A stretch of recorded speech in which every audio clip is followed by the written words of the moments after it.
안녕하세요. 네, 전기단원 두 번째 소단원 전자가 움직이면 전류가 흐른다 단원에 대한 설명 영상 시작해 보도록 하겠습니다. 자, 여기에도 이제 마찬가지로 전부를 다 보지는 않고요. 우리 그 53페이지죠. 여기 이제 전하의 흐름, 전류 이런 이야기를 여기서 시작을 해보도록 하겠습니다. 이 전류는 이제 앞에 탐구에서 우리가 이제 이런 식으로 접시를 대전을 시켜가지고 여기에 이제 전자를 많이 있게 해준 다음에 그 다음에 이제 이 알루미늄 접시를 통해 그 다음에 우리 손으로 이렇게 전자가 흘러가면서 네온 전구의 불이 켜지는 현상을 확인하는 실험이었습니다. 그래서 실제로 이렇게 이제 우리 눈으로 직접 볼 수 있는 현상은 아니지만 마찰로 발생한 전하, 사실 여기에서 얘기하는 이 전하라는 건 사실 전자를 의미한다 라고 사실 제 수업 시간에는 말씀을 드렸습니다. 실제로 움직이는 건 전자고요. 그래서 이 전자, 음전하를 띠고 있는 전자가 알루미늄 접시를 거쳐서 네온 전구로 이동하면서 그 이동하는 과정에 전구에 불이 잠깐 반짝 이렇게 들어오게 되는 현상이었습니다.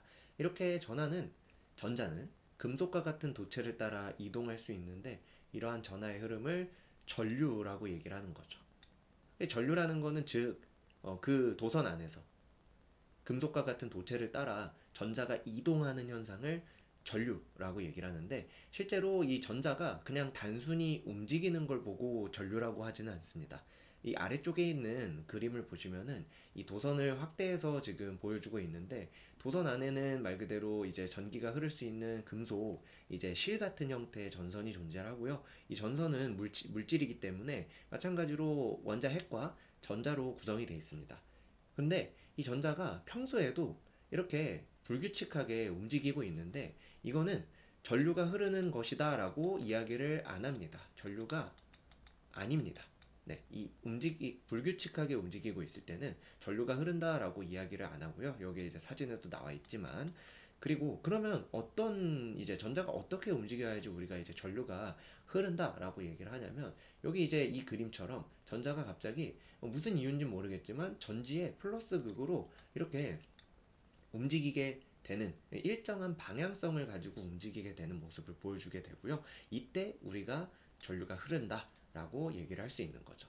근데 무슨 이유인지 모른다라고 말씀을 드리긴 했는데 이 불규칙하게 움직이던 전자를 이렇게 규칙적인 한 방향으로 움직일 수 있게 해주려면 여러분들도 예를 들어서 우리 교실에서 마구잡이로 이렇게 서로 좋은 친구들하고 놀던 학생들을 이제 한 방향으로 이렇게 뭐 칠판을 보게 하려면 앞에서 누군가가 이제 힘을 써서 얘기를 해야겠죠. 여기 앞을 봐라, 집중해라, 이렇게 이제 앞으로 가라, 이런 식으로 누군가가 뭐 힘을 써야 됩니다. 마찬가지로 이렇게 전자가 일정한 방향으로 이 전류가 계속 흐르려면 전하를 지속해서 움직일 수 있게 해주는 장치인 전지가 필요합니다. 그리고 이때 이 전지가 전자를 일정한 방향으로 밀어주는 그 압력, 힘을 전압이라고 얘기를 하죠. 제가 이제 미리 말씀을 드렸는데 이 전압이라는 얘기를 뒤에서 할 건데 전류가 계속 흐를 수 있게 이렇게 뭔가 힘을 계속 제공을 해줘야 흐를 수 있게 되고요. 이 힘을 제공하는 장치를 전지, 그리고 그 전지가 제공하는 힘을 전압이라고 한다. 이렇게 이제 관계를 알아주시면 좋을 것 같습니다. 자, 아래쪽으로 이렇게 계속 넘어와서 좀 보도록 할게요. 그래서 여기에 이제 설명이 나오는데 이 스위치가 열려 있을 때, 즉 이제 뭐 꺼져 있다는 소리죠. 꺼져 있을 때는 금속으로 된 전선의 전자들이 불규칙하게 움직인다. 이거는 다시 말씀드리지만 전류가 흐르는 것이 아닙니다. 반면에 스위치를 닫으면 이번에는 켰다는 소리죠. 스위치를 키면 전선 내부의 전자들이 전기력을 받아 전지의 플러스 극으로 이동을 하는데 여기에서 이 전자들이 전기력을 받아서 플러스 극으로 이동한다. 여기서 전자는 마이너스 극을 띠고 있는 물질입니다. 그리고 여기 얘기하는 전기력은 아까 우리 앞에 단원에서 이야기했던 인력이 되겠죠. 인력에 의해서 인력에 의해 플러스 극 쪽으로 이동을 한다. 여기 이제 마이너스 극이니까 반대극인 플러스극 쪽으로 이동한다라는 사실도 잘 알고 계시면 좋을 것 같고요. 이렇게 전자들이 일정한 방향으로 움직이게 되면 그것을 우리가 이제 전류가 흐른다라고 얘기를 할 수 있게 되는 거고요. 그리고 이 전류는 우리가 물이 흐르는 것도 뭐 수도꼭지에 이제 말 그대로 꼭지를 열어서 물이 흐른다라고 했을 때 졸졸졸 약하게 흐를 수도 있지만 이제 세게 틀면은 세게 콸콸콸 나오는 그런 이제 흐름의 차이가 있듯이 이 전기가 흐르는 것에도 이제 전자가 콸콸콸 하면서 많이 지나갈 때가 있고 뭐 졸졸졸 조금씩 지나갈 때가 있습니다. 그렇기 때문에 이거를 우리가 전류의 세기로 비교를 할 수 있게 되고요. 이 전류의 세기는 일정 시간 동안 전선의 단면을 통과하는 전하의 양, 즉 전자의 양으로 나타내며 단위는 암페어를 쓰게 된다라고 얘기를 해주고 있습니다. 그래서 물이 흐르는 뭐 세기에 또 우리가 힘을 붙일 수 있겠지만 얼마나 강하게 물이 흐르냐라는 거를 표현할 수 있겠지만 우리 이제 전류의 세기도 마찬가지로 얼마나 강하게 전기가 흐르고 있느냐를 말 그대로 암페어라고 하는 단위를 사용해서 표현을 해주는 내용이다. 요거 이제 잘 기억해 주시면 될 것 같습니다. 그래서 뭐 예를 들어서 뭐 얘기를 하자면 어떤 전류가 1암페어다. 뭐 이런 이제 전류가 있다라고 했을 때 뭐 예를 들어서 어떤 전류가 10암페어다. 뭐 이렇게 얘기하면 실제로 이 전류의 세기가 10배가 되는 거죠. 10배 더 강하게 빠르게 전류가 흐르고 있다. 강하게 더 많이 빠르게라는 말은 잘못됐고요. 더 많이 흐르고 있다. 이렇게 좀 알고 계셔 주시면은 될 것 같습니다. 그래서 이렇게 간단하게 아주 수학적으로 표현할 수 있게끔 단위를 쓰게 되는 그런 부분이 되겠고요. 그 다음에 이것도 이제 이 부분도 중요하죠. 이게 이제 여러분들 많이 헷갈리게 하시는 그런 이제 내용인데 이 전기회로에서 전자는 마이너스 극이기 때문에 플러스 극 쪽으로 이동을 합니다. 근데 아까 제가 말씀드렸다시피 전자가 이동하는 거를 전류라고 한다라고 했어요. 그러면 전류의 방향도 마찬가지로 마이너스에서 플러스 극 쪽으로 간다고 해야지 맞는 말이 되는 거잖아요. 그렇지만 아쉽게도 전자의 존재를 몰랐을 때 이 과학자들이 전류의 방향을 먼저 정해버렸어요. 그래서 전류가 전지의 플러스 극에서 마이너스 극 쪽으로 흐른다라고 먼저 정해버리게 되었습니다. 그래서 사실 알고 보니 이 전류가 전자가 흐르는 내용이기 때문에 마이너스에서 플러스 극 쪽으로 가야 된다는 게 맞는 설명인데 기존에 이렇게 오랫동안 사용한 전류의 방향을 바꾸기가 쉽지 않았습니다. 이게 단순히 뭐 어떤 책에 있는 교과서에 있는 내용을 바꾸는 거를 넘어서서 여러 가지 전기를 사용하는 각종 제품들이나 혹은 뭐 이제 이 관련된 연구를 통해서 밝혀진 어떤 사실들을 설명하는 데 있어서 그런 것들을 이제 다 바꿔가는 과정이 너무 어떻게 보면은 돈이 많이 들고 시간이 많이 들고 어려운 이제 상황이 됐던 거죠. 그래서 사실 이 방향이 바뀐다라고 해서 이 방향을 다르게 쓴다고 해서 큰 문제는 없다. 이렇게 생각을 해서 과학자들이 판단을 해서 현재는 이제 전류의 방향과 전자의 이동 방향을 반대로 설명을 하고 가르치고 있는 상황입니다.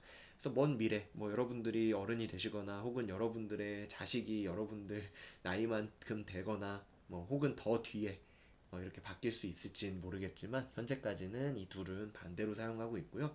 그렇기 때문에 헷갈리기 때문에 뭐 시험 문제에서도 종종 또 출제가 될 수 있는 그런 부분이 된 거죠. 그래서 뭐 이게 나온다는 얘기는 아니지만 잘 기억해 주시면 좋을 것 같습니다. 자, 그 다음에 전압입니다. 전압. 이 전류를 흐르게 해주는 힘이다. 아까 말씀을 드렸고요. 이 첫 번째 줄부터 보시면 마찰 전기로 네온 전구에 불을 켜는 실험에는 아주 짧은 시간 동안만 불이 켜지게 됩니다. 실제로 이 전류가 계속해서 흐르지 못하거든요. 그래서 그러면 이런 전구 같은 전기 제품들이 계속 켜져 있게 하기 위해서는 그럼 말 그대로 전류가 계속 흘러야 되는데 그럼 이제 어떻게 해야 되냐? 힘을 줘야 된다 이거죠. 그래서 아래쪽에는 수로와 전기회로에 대한 지금 비교를 해주고 있는데 여기 이제 위의 수로는 물이 아래에만 고여 있고 아래쪽에 있는 그림에는 이 수로의 아래쪽에 있는 물을 여기 펌프라는 장치를 통해 위로 끌어올리는 모습을 보여주고 있습니다. 그러면 이렇게 이제 물이 흐름이 생기는 그런 이제 모습을 여러분들이 확인하실 수 있게 되는데 결론적으로 위와 아래의 차이점은 이 수로에 펌프라는 것의 존재가 있냐 없냐에 따라서 이제 물이 흐르냐 안 흐르냐가 결정이 된 거죠. 그래서 위에 이제 내용과 아래에 있는 내용을 비교를 해보면요. 이 펌프를 작동하게 되면 물이 아래에만 있는 게 아니라 위에도 생성이 되게 됩니다. 형성이 되고요. 그렇게 되면 이제 이 수면에 높이 차이가 생기는 거죠. 이 높이 차이가 생겨서 물은 위에서 아래로 흐르기 때문에 이 높이 차이에 의해서 물이 흐를 수 있게 된다. 이런 얘기를 해드릴 수 있겠고, 마찬가지로 우리 이제 전기 회로에서도 이 힘을 작용할 수 있는, 힘을 제공해 줄 수 있는 전지가 없으면 회로에는 전류가 흐르지 못합니다.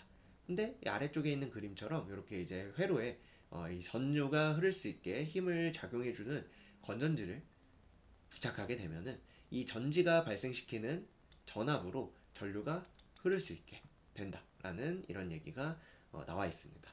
그래서 아래쪽에는 그것에 대한 설명이 나와 있죠. 수로의 펌프는 낮은 곳의 물을 높은 곳에 끌어올려서 높이 차이를 만드는 상황, 그래서 물이 흐르도록 해줍니다. 전류가 흐르기 위해서도 마찬가지로 이런 차이가 있어야 되는데 이 힘을 전압이라고 얘기를 해주는 거죠. 그래서 전지의 전압은 수면의 높이 차이와 같은 역할을 한다. 그래서 굉장히 또 중요한 이야기가 될 수 있었고, 그 다음에 전선 내의 전자를 계속 이동시켜서 전류가 흐르게 해준다. 이런 이야기를 또 해주고 있습니다. 그래서 전자가 흐르는 것 우리가 이제 전류라고 했고, 이 전자가 계속해서 흐를 수 있게 뒤에서 밀어주는 어떤 힘을 우리는 전압이라고 불러준다. 이런 식으로 이해를 해주고 계시면 전류와 전압의 관계를 조금 더 명확하게 이해하실 수 있지 않을까 이렇게 생각을 하고요. 아까 전류도 이 강한 전류가 있고 약한 전류가 있다라고 말씀드렸는데, 이 뒤에서 말 그대로 밀어주는 힘도 세게 밀 수도 있고 약하게 밀 수도 있어요. 그리고 이제 이 전압의 단위는 볼트를 사용해서 나타내게 됩니다. 그래서 우리 건전지라든지 아니면 콘센트에 표시된 뭐 1.5V, 9V, 그 다음에 220V 이런 것들은 모두 전압을 나타내는데, 보시다시피 이렇게 이제 전압의 크기가 숫자로 나와 있어서 이 상황을 수학적으로 대단히 쉽게 이제 표현을 할 수 있게 되는 거죠. 그래서 이렇게 단위를 써서 나타내게 된다.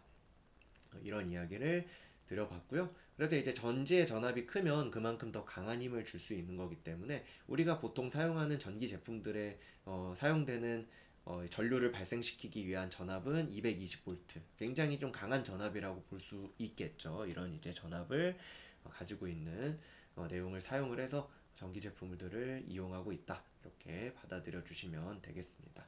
자, 그렇게 되고요. 여기 자기점검 문제 이 비유 내용은 여러분들 교과서에 잘 적혀 있을 테니까 그 부분 한번 잘 확인해 보시면 이해하시는데 도움이 될 거다. 이런 말씀을 드리면서 오늘 이 영상도 마무리를 지어 보도록 하겠습니다.